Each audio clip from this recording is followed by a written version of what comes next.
Welcome to another episode of the Conscious Fertility Podcast. I'm here today with Michelle McCosker. She's a clinical EFT practitioner, evidence-based EFT trainer and mentor, and also a naturopath. And she's zooming in as I do this interview with her from Australia. Michelle, what part of Australia are you in? I'm on the Gold Coast, which is in Queensland. In Queensland and Gold Coast. And I love the Australian accent. I was just skiing up at Whistler, and actually all of Australia, I think, is at Whistler working. All the people in their teens and 20s. I couldn't believe how many Australians, and I love the accent. Yes. Yes, Um, everyone does. so I want to tell people a little bit about you, and then we're going to talk about tapping for fertility. And because of you and I connecting in person at conferences, at the energy psychology conferences, and our colleague and friend in common, Peter Stapleton, you and I have been talking a lot about tapping for fertility. You've offered an online program on this, and we decided to come together and co-facilitate a tapping for fertility online. And so if you stay tuned, we'll tell you more about it, but it will be in the show notes so you can contact me for further details. But a little bit about Michelle.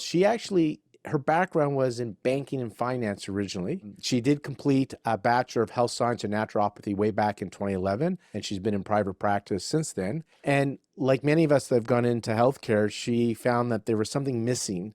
And the missing piece of the puzzle was her ability to support her patients on the emotional, psychological level, because so much of that emotional, psychological can make such a difference in people healing mentally, emotionally, obviously, but also physically. And she discovered EFT, also known as emotional freedom technique, which helped her guide her patients to achieve optimal health results. That's her preferred method of treatment as well in her clinic, while we're going to talk about tapping or EFT for fertility. I want to let you know that she is a lead facilitator for delivering of psychoeducational and psychological intervention for clinical research trials using EFT for cancer patients, for chronic pain patients, OCD, and also, I think more recently, musicians' pitch accuracy that you did with Dr. Peter Stapleton, who also was on the Conscious Fertility podcast. And I'm curious because I don't know really what that even means, musician pitch accuracy. So we're going to have to talk about that.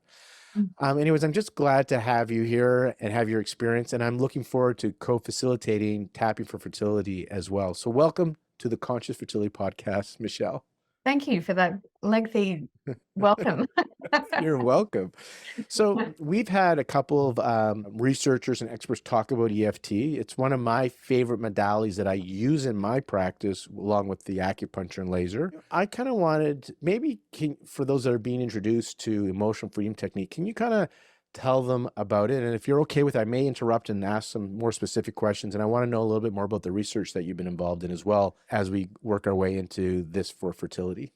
Thanks. So for people that haven't heard about what tapping is or EFT is, it's basically a stress reduction technique. If you sort of think of it as that, it's, if you feel stressed about a certain situation, it can change your perception and how you feel about that situation.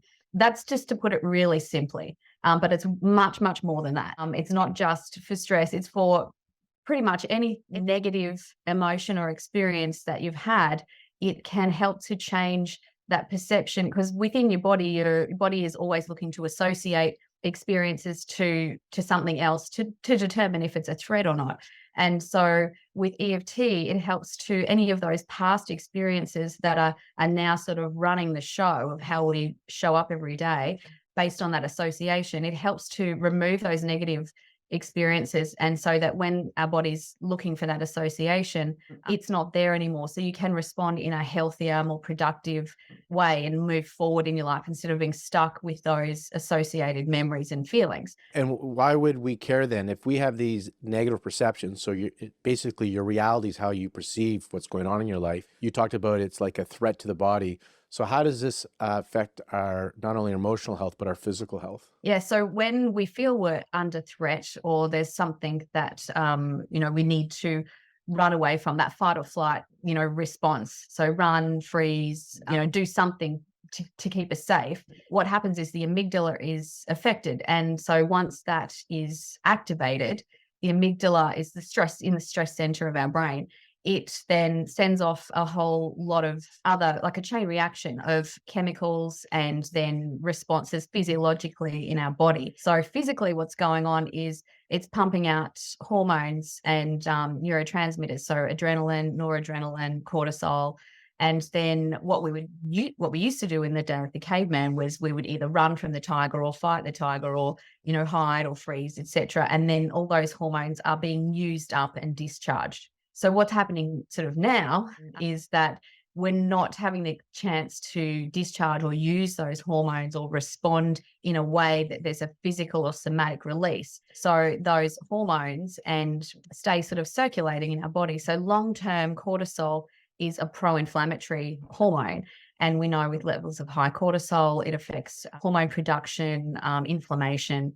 So now if someone pulls in front of us into the traffic, we don't know if that's a tiger we've got to run away from, or if it's just literally someone's pulled in front of us in traffic. Our body responds the same way. Even though there's no survival benefit. Yeah, exactly. Yeah, that's right. The body's So, responding that it's threatened, like you're saying, but there is no survival benefit, and we have all these hormones. The other one I always think about when you talked about the cortisol, and it long-term becomes pro-inflammatory. Also, cortisol impacts our blood sugar levels, which can affect not only your mood, but reproductive health as well, right? And cardiovascular health. Yeah, absolutely. And it's also been shown that that stress response influences our immune function. So secretory IgA, it's another measure that we've used in clinical trials.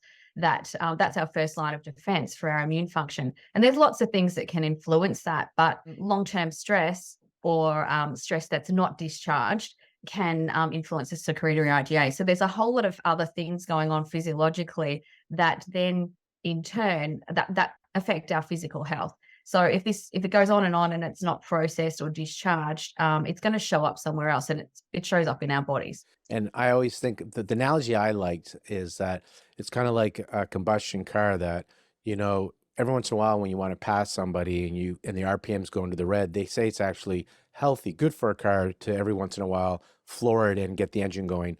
But if you drove for 2 hours with the RPMs in the red, you'll damage the engine. And for human beings, we're okay. We can adapt to a little bit of stress. Stress happens. We either fight or flight. And then we recover after. Like the zebra at the drinking hole will shake off the stress, or two ducks in a pond after they fight, they'll flap and shake it out to release the rest of the stress. For some reason, in human beings, if we're constantly thinking about the event, we keep reactivating our body, no survival benefit. And that's like we're driving the car with a high engine RPM.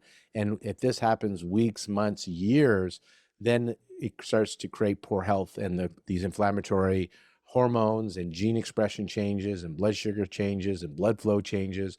And this isn't great. And so EFT is one of those tools that takes us out of the alarm state, sympathetic, into that parasympathetic, rest and digest, breathe and feed.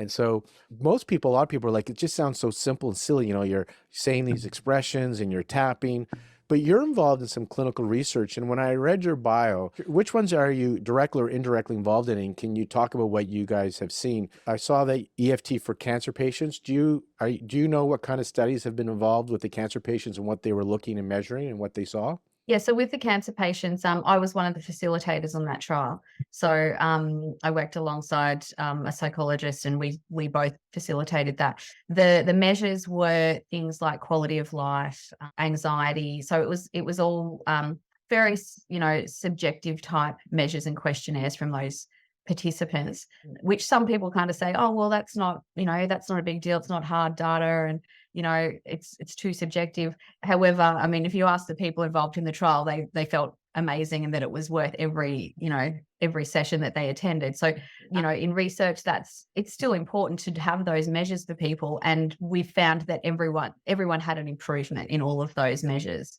And then what about chronic pain patients? What kind of research did you guys do in that? So with that, there was a few different measures there. Actually, I forgot to mention with the cancer patients, we did measure blood pressure and salivary cortisol. So speaking of cortisol, we measured that. So everyone had a reduction in cortisol after every single session. So we measured it pre-intervention, so pre-tapping, and then at the end of the session, we measured it again. So everyone had a reduction in cortisol. I think that's important because your colleague that you've done a lot of research with, and now I know a good friend of yours, Peter Stapleton, I remember in her podcast with us and reading her book, there's not just these subjective things that you mentioned with the cancer patients where you feel better, and people want to feel good. Like people want to feel good emotionally, physically. When you do feel good emotionally, you can handle the physical stuff much better, actually. But you guys have measured stuff like changes in the amygdala, I believe, changes in cortisol levels, changes in gene expression, right? Hippocampus changes, like the wiring of the brain. So you are measuring objective data too now with EFT to show that not only the patients are experiencing their perception, the reality has changed, and they're having a different experience of their physical symptoms, but you're able to objectively measure certain markers to show that something is happening in the body and in the brain, correct? Yes, absolutely. So with the chronic pain trial, the things we measured there were heart rate variability. And the more variability you have in your heart rate, the healthier that is. And what it demonstrates is your body's ability to recover from a stressful situation. And that directly then feeds into vagal tone. So with the heart rate variability, we were able to check the vagal tone of the participants. And some people from Dr. Stephen Porges' team assessed that, analysed that information. So yes, we found that there were improvements in that area. And then the functional MRIs were also done with some participants. So what we found was the areas of the brain that, were affected by pain, there was a positive change in those areas of the brain. So that's pretty cool when Pretty cool. you see that. So those, we've actually got images of those fMRI scans. If anyone's interested, we can provide those to people just to have a look at them because it's pretty cool to see. So as we move forward and talk more about EFT, I just wanted to share, like back when I started in the early 2000s, when I got trained in EFT, I was always a little embarrassed or felt silly doing this technique because there wasn't a lot of data back then. But now we have some really good research and data. And so I don't feel so silly anymore doing this because it's nice when you have something to support it, the evidence. You've also I don't know if you have anything added about the pain patients that you did research, but OCD as well. So you saw some results in that as well. Yeah, so those results we haven't got those because that was quite recent. Same with the musician trial, the OCD trial. I didn't facilitate that, but I coordinated that, and so Joan Kaler facilitated that. She the questionnaires were very similar to the cancer patients, but the feedback that we received from the participants, so because we haven't got the actual data yet to talk about, but the feedback from the participants was that they had seen dramatic changes in their OCD behaviors just after that trial. So with emotional freedom technique, I have this approach, I call it conscious work in my clinic. It's a form of energy psychology where I have this approach, notice, accept, choose again. And I really like EFT because it has a notice component, exposure therapy, where you bring up the issue. And then accepting is, I love the tapping and leaning into the uncomfortable feelings using tapping to really accept how you feel rather than running away from your feelings. And then we go into choose again. And what I think is happening is when you notice and accept and really surrender to how you feel, it drops you into the present moment. And I think from our other podcast guests as well is we are tapping into consciousness, our higher self, human potential. There's your spiritual quantum biology, quantum physics idea of my limited understanding. On a materialistic level, you're taking people out of that sympathetic into that parasympathetic, from high beta brainwaves, overwhelm, into alpha, detached relaxation. And that parasympathetic is the rest and digest, also known as the breed and feed nervous system. And so I believe this is how it helps with the healing and reproduction and other things in life, and people feel good. So when we have resistance, we call it qi stagnation, Chinese medicine, stress, friction. When we have resistance, we don't experience flow and receptivity, and life feels like a struggle. It's uncomfortable. And when we lower the resistance, which happens when you're present, when you're conscious, fully present, the resistance lowers and allows flow and receptivity, and you tap into your higher self. I'm curious how you see EFT and then how you've incorporated this into your practice, because I know you do a lot with reproductive health, fertility, using tapping. Yeah. So just to speak to your that model of your 3 steps, the choose again part is people often try and do the choose again before they've done the other 2 steps. And which is, in tapping, if you're trying to choose again or you're trying to positive tap before you've done the other steps, it just doesn't land and it doesn't stick. So the choosing again, how that shows up in tapping is once you've done the tapping, the client is able to then have that cognitive shift and they're able to come up with their own reframing of the situation. So it opens up possibilities of what they can do. And that's, feeds exactly into the choose again. It makes it easy and it's not distance. It's not hard work to think, if you've got, it's like having a pile of rubbish and spraying air freshener on it. And, the air freshener is like trying to choose again the positive affirmation. Whereas if you're not sort of looking at the garbage first and taking the garbage out, it's never gonna stick. Yes. Absolutely. And you know what some people say, you probably have this as well, is they're like, well, I don't want to imprint this negative thought or belief anymore. I'm afraid to look at it. And that's not the case. And I have an idea why, but I'm curious your thoughts on this. How do you answer that when somebody says, I don't want to feel my negative feelings or go to that traumatic, because I don't want, if I think about it more, then I'm going to make it more into my subconscious imprinted, and I'm trying to clean it up. So how do you see it with EFT? Why it's okay to do that? So with really heavy emotional experiences and traumas, there's within EFT, there's 48 different techniques to apply. So, as a practitioner, you have to learn all of those thoroughly. And then with experience, you know which technique to apply to which situation. So if someone has got quite a big trauma, I'm not going to make them sit there and talk to me about it and relive the whole experience. There's particular techniques to apply so they don't even have to talk about it. And it helps their body to process and release what's been sort of stuck there for them. So that's sort of the first way to answer that. Secondly, it might be, I don't want to talk about this conflict I've got with my neighbor or my sister over and over again. I'm done with talking about it.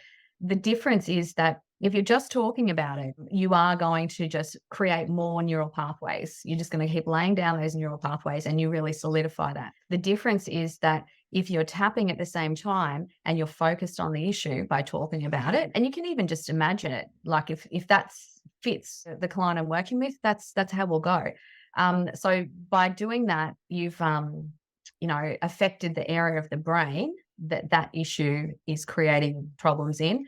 And then by tapping at the same time, it sends the signal to that area and helps to almost unravel that neural pathway so that, it's creating the space and for that flow, for new neural pathways to be created.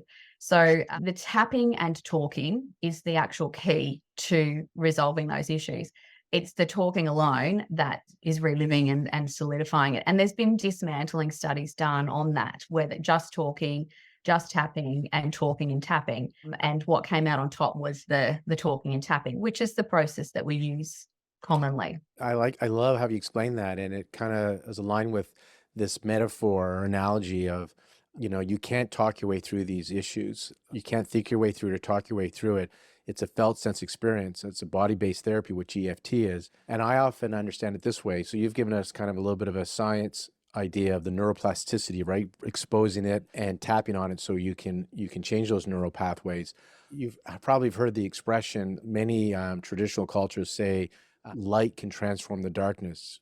So if you bring light to the darkness, this is how you transform and transmute it. And I've come to interpret it myself that light is as awareness, and darkness are those uncomfortable feelings, those unconscious programs that don't serve you anymore. And so the difference is when you just think about an issue and you're at the effect of it and you're experiencing it and you're believing in the story, then you are continually laying down those neural pathways. You're at the effect of it. The ego's eating it because you're believing in the story. So, and if you go talk to somebody about it and you're like, this is what's happening to me, and you're believing it and reliving it, then I think you're imprinting more. With tapping and how I use my notice, accept, choose again approach is the light is awareness. So we're bringing up these old memories again, but we're witnessing them. There's a conscious aspect, and you have a facilitator to not believe in the story and help you not believe in the story. So we're actually interrupting the story, and we're using tapping as part of that process. And this is how we interrupt the story. So we interrupt you believing in it, which stops it from being laid down that way. And as we've both shared, when the amygdala calms down, cortisol levels are reduced, I believe you tap into presence, your higher self. So resistance is dropped. Now you're in a place where you can choose again, right? You remove the garbage and now you get to lay down new neural networks. So it looks similar. You're still feeling the uncomfortable feelings, but you're witnessing yourself feel these uncomfortable feelings versus being fully at the effect of it. So when you're fully at the effect of it, you're in it, you're experiencing it, and you're at the effect of it. When you do something like tapping and you bring light to the darkness, light being the awareness, the difference here is you're close enough to it that you still feel it, but you're have enough distance that you can actually come up with a new solution, a new perception to it. That's my understanding and how I often like to explain it. Yeah. And that's it brings to mind a point of that it can be really tricky for people to tap on some of these things on their own because the body wants to keep you safe. And so if they start to sort of they associate and they haven't got a skilled practitioner to keep the distance and keep them safe within the techniques they're applying, it can be really tricky for people to tap on their own to resolve these issues because your body just won't let you go there. So as you know, I train people to become practitioners as well and mentor them. And it's we insist that anyone training to be a practitioner does their own personal work using EFT because it makes you a better practitioner. You're applying it to yourself, but in those circumstances, we want them to be working with either another mentee or with a practitioner or a trainer to work through those things. So even, I'll call up a colleague and go, hey, can you got some time to do some tapping? There's something I'm just not getting past. So, being able to identify that and to hand it over to someone else to take care of you. Because so often people are trying to just, do things for themselves. And there's a lot of healing can happen when you hand that over to somebody else. Yeah, well, I love I love both. Like I love EFT as one of my modalities, tools to teach, like you're just sharing, because you get to use it on yourself. So self-work. And then, yeah, you need to see a facilitator sometimes for some of those issues to help you not get so caught in the story, like somebody else not to believe in the story. Here's another metaphor, analogy for you is it's like having a trainer. Like I can go to the gym 3 times a week by myself and exercise, but out of those 3, it's nice to have a trainer one of those weeks because sometimes I just don't feel like exercising and I come up with an excuse and I don't push myself as hard because yesterday I did this or tomorrow this is happening or I decided I'm going to cut my workout short because it's just a little uncomfortable and I just don't feel like working out that hard. When I have my trainer, they push me. Even though I don't want to do it, they make me do it. And I'm so glad. I hate them while they're training me. I'm grateful when I finished the session and I did it. And so I think sometimes when you're doing your transformative healing, you totally can use this tool on your own. And it's nice sometimes to have a facilitator for some of those bigger issues that you just need support with, because you'll find a way, the ego finds a way, I'm just too tired today, or I'm going to be gentler today. So it's nice to have a facilitator for some of those things. Yeah. And as you mentioned, it's what I truly love about this is that I don't tap on my clients. They tap on themselves and they copy off me. So they're mirroring what I'm doing. And the beauty in that for the client is that they are learning how to use it for themselves so that away from sessions, they can use it in their day-to-day life. It's kind of a bit of first aid. They can use it with their kids or their family. And it's really empowering that they know they can, hey, I can regulate myself when I'm not, sitting in front of Michelle. So that's what I think is really beautiful about it. Love it. I'm glad I've learned it, and it's been fun chatting with you about EFT.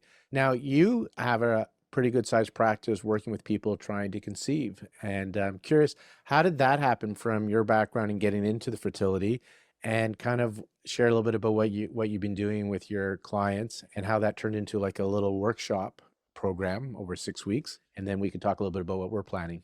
Okay. So, as you mentioned before, I was a naturopath prior to being an EFT practitioner, and my area of specialty was fertility and pregnancy. I didn't know So, that, Michelle. I didn't know that was what you're doing as a naturopath. yeah, yeah, yeah. And so I knew all the tests to order and I knew what to look for and the case history and how to work with this person. We'd have really great, changes in numbers and health. The things we could see was getting really good changes in. And but then people just still couldn't fall pregnant. And I'm like, there's something missing here. And it wasn't only fertility I was working with, it was sort of everything I was seeing that in. It was like there's not complete resolution. Like the goal was often not being achieved. Part of the goal was being achieved, but maybe not the whole goal. So there were definitely people falling pregnant, but there was still a group that weren't. Was just baffled me. And it was really, it's the stuff that we can't see that makes the biggest difference, which is, all of that, the nervous system and all of somebody's history. So that's when I came across EFT, and how I started using that with my clients was to be working with their current emotions about not being able to fall pregnant and all the stuff that comes with that. I'm the one having to change my diet. My husband's not having to do anything different. This is my fault. There's something wrong with me. I won't make a good parent because I didn't have that model to me when I was growing up. So all of those things. So starting to work with the current problems for people and getting through that. And then it would lead quite organically to all of the other stuff from the past. So that's the great thing with tapping too. Like our body has the answers, and tapping helps the amygdala and the hippocampus work very closely together. So the hippocampus is kind of, got all the memories there, and it will provide the answers to us as we tap. It helps to bring up the places we need to go. So then working with all the past stuff. So how they were raised, their views on parenting, all those sorts of things. For some people, it was stuff that when they were younger, perhaps they, had an accidental pregnancy and decided to terminate. So they were then blaming themselves. It was because I did that. Now I can't fall pregnant. So there's so many different things to consider for people, and really understanding who they are and how they got to where they are was a big part of that. And as I started to clear these things for people, there was more people, more success rates. So I was like, how can I reach a bigger group with this? And then you had your program, in which we'll talk about. However, I want to Yeah. unpack a few things that you said. Mm. So one of the things is, because it's been my observation as well and experience, people come in with their fertility struggles, and organically, by the third session, if not before, we're not working on trying to get pregnant so much as old trauma, old memories, old stuff. And in Chinese medicine, where I love EFT to bring it into the acupuncture sessions on a few levels. One is the acupuncture is great at inducing alpha, parasympathetic. It's like training in clinical hypnotherapy. To me, it's one of the awesome ways to induce that self-hypnosis state where you're suggestible. In Chinese medicine, fertility is all about flow and receptivity. And if you have qi stagnation, you don't have the free flow of qi. And emotions are the number one cause for qi stagnation, which we would show up as unexplained infertility oftentimes, right? All my levels look normal. Why am I not getting pregnant? And you have experienced that. You did all the physical, and when you really started to clear these unconscious programs, the resistance in the body, which we call qi stagnation, from the emotions, the issues get trapped in the tissues. When these get cleared and released, there's flow again, and this can support all health and creativity, including reproduction. And as you shared, most people start to bring up old memories and old stories that they get to work on. And so that's been your experience, that after a few sessions, people are working on stuff, pre 12 years old, I bet, right? Yeah, absolutely.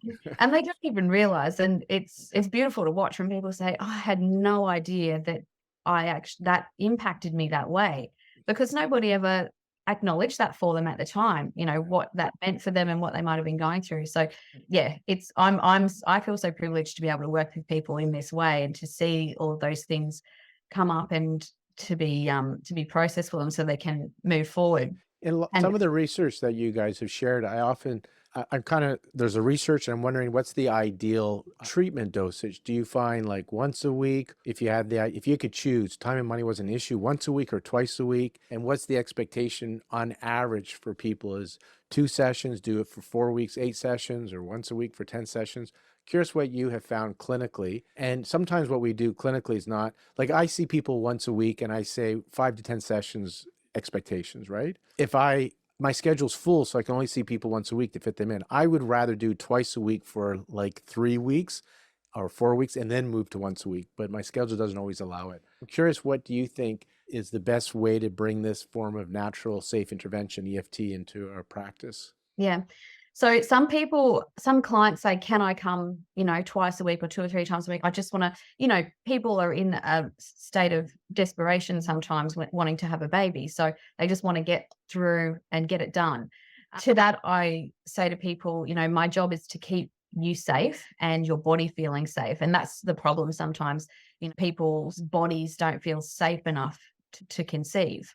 So 3 times a week or 2 times a week for EFT would be too much. So ideally, once a week is absolutely ideal for anyone. However, the time frame is still something that eludes me, because based on somebody's history and what they've been through, that can even be different. So if someone's had a big trauma in their life and someone hasn't, the person who's had the big trauma, they might need less sessions than the person who hasn't. So it comes down to that vagal tone, resilience, and what they've been through in their life and the tools that they feel they have currently. So that part really eludes me, but ideally once a week is great. And with my program, I made that 6 weeks because that's kind of a minimum for most people is 6 weeks. So I did 6 weeks, and for a program, it's sort of a good commitment sort of length. But within that program, there's some people that don't fall pregnant, but there's a lot of people that do. So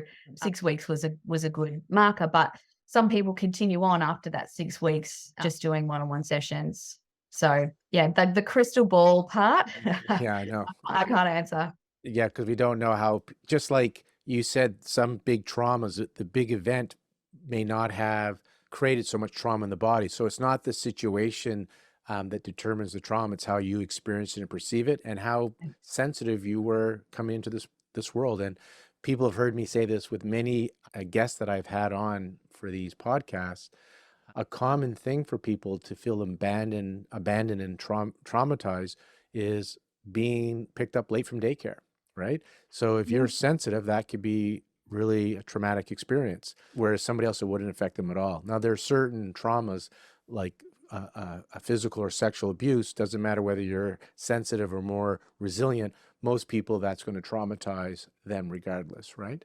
But we don't usually look at the event to determine how traumatizing it is. It's just as your individual makeup and how, whatever reason, how it gets perceived in your nervous system. So in your 6-week program, what do you go over? And I wanted to share with the audience that we decided to co-facilitate. So we're running Michelle and I are going to run this together, and I'm going to incorporate some of my Notice, Accept, Choose Again in there. And we're going to bring in diet and lifestyle and lots of tools that we have combined to support people on this journey. But I'd love to hear a little bit about what you've done thus far so people can know what the building blocks are. And then as you and I have been discussing, we're going to add to this. So initially, it's all about learning the technique basically, so that from week 1, you can go away and apply it regardless of what's going on. And it might not be using any dialogue or any words. It might just be tapping and breathing. But initially it's just about, here's the tool so that you can, from week 1, start using it on your own. Then from there, we go through all of the things that common emotions and feelings that people with fertility issues go through. And it's interesting. The group concept is in this space is, I think, part of the therapeutic effect. Being with other women and in that group and being able to share and talk about different experiences and emotions is a really important part of that. And that's how I've been running them. So yeah, working through those common things, like I mentioned a few before, in that they didn't have a great experience growing up themselves, that just there was disarray within the family unit in some way, shape or form. And now that they're embarking on creating their own family unit, that association is creating blocks for them. So that's another experience. Things they've been told, and beliefs that they've created through that process. So for some people, it's just not feeling good enough as a general core belief for them. And now their limiting belief as an adult is, I don't deserve to have a family. I'm not a good person. Sometimes there's religious things that come into all of those beliefs as well. Particularly, I mentioned before about if someone, for whatever reason, their choice was to terminate a pregnancy, they might have been too young, or there's a whole lot of things that come into that. There can be a lot of guilt around that. So guilt is a big one. Guilt, fear, and shame are some pretty big emotions. We've talked about this. We've talked about this, and just for those, we're talking about reproductive health, but in my practice, I see fertility, but I see people not trying to grow their family, and fear, guilt, and shame. I'm not lovable or not good enough. Like, this is just, no matter what your ethnicity is, cultural, social, economic, when you distill it down as a species, it seems like we are carrying collectively fear, shame, guilt, and not enough. Yeah. And sometimes we're carrying that without any exposure to those things ourselves, because there's a whole other issue of intergenerational trauma. Right. And so, you gotta elaborate on that, because somebody's like, what? So yeah. intergenerational trauma, as in your ancestors, some people say up to 7 generations, but how can we count this? But you come into this world not with a clean slate. You're carrying some karmic debt, basically. And we know this through research, epigenetic research, where they've done in mice and they looked at Holocaust survivors, that the children are, their epigenetics are impacted based on the trauma that parents and grandparents and great-grandparents went through, correct? Yes. Yeah. And I suppose physiologically what's happening there, and I focus on sort of 3 generations, because most people can handle that. When have used the word ancestors and 7 generations, people kind of start to go, oh yeah, rightio. I work with the 3 generations. So, when my grandmother was pregnant with my mum, so my mum and my grandmother, that connection. And then when my mum was forming in utero, she had all the eggs that she was ever going to have in her lifetime, and that's part of me. I want to emphasize that because for those people who go, this sounds like nonsense. This is really important. So for Michelle, Michelle was there, the egg part of you was there inside your mother when your mother was a fetus inside your grandmother. Yes. So the grandmother is carrying her mother, and the mother, because she's female, she has her ovary with her eggs, which one of them became you. So there is, realistically, we can say that all 3 of you were there together at one point in time. Yeah. Yeah. And if that's too much for people, we sort of bring it a step away and sort of say, okay, well, when my mother was pregnant with me, when I was, an actual baby, not just an egg, all of the stress hormones cross the placenta. And they're in the bloodstream. So we know that this has a direct influence, or stress hormones in pregnancy influence the health outcomes of the babies. So there's so much there that sometimes we can't explain. And like I said before, it's the unseen things that are having the biggest impact. Have you ever seen this cool little study? And I don't know if it was a study, but they have the ultrasound hooked up, and they have a couple like kind of screaming, yelling, and they can see the baby react, and then they smash plates and the jerking of the baby. And it was showing, just to show how the mother's emotional experience in her environment is impacting the baby in real time. Yeah. And again, it fits into that unseen, the baby's inside growing. It's not external. So, people can more easily understand that if there's a child in the room and that's happening, yes, that's going to affect that child. But when it's a growing baby, people sort of don't really think about that as much and what might be going on. So in our workshop, we're going to provide tools for people to help transform their fear, guilt, and shame, and these programs like I don't deserve to have it all, or I'm not lovable or enough, and transform that into what I call the choose again programs, that I am worthy and I do deserve to have it all, and to feel more free and confident and joyful and gratitude. Yeah. And then they're in flow, and then all these things can happen and their body feels safe enough. So it's that question, I can say to someone, do you feel safe enough to have a baby? And they'll say, yes, I do, because I don't feel under threat. But it's, does your body feel safe enough? And that's what we're working with, not just the things we can see in the person, it's the body and all the cells. And when it comes to conscious fertility in our podcast, the Conscious Fertility podcast, having people like you on, my intention has been, when we heal the planet. And I've heard from friends and people, Vanessa LaPointe, who's been a guest on our podcast, that if we heal in one generation, if our children get attached through conscious parenting, through attachment parenting, then they get their needs met, that unconditional love, and then they don't need to use drugs and alcohol or join gangs or suicide, right? They don't need, they in one generation we can heal.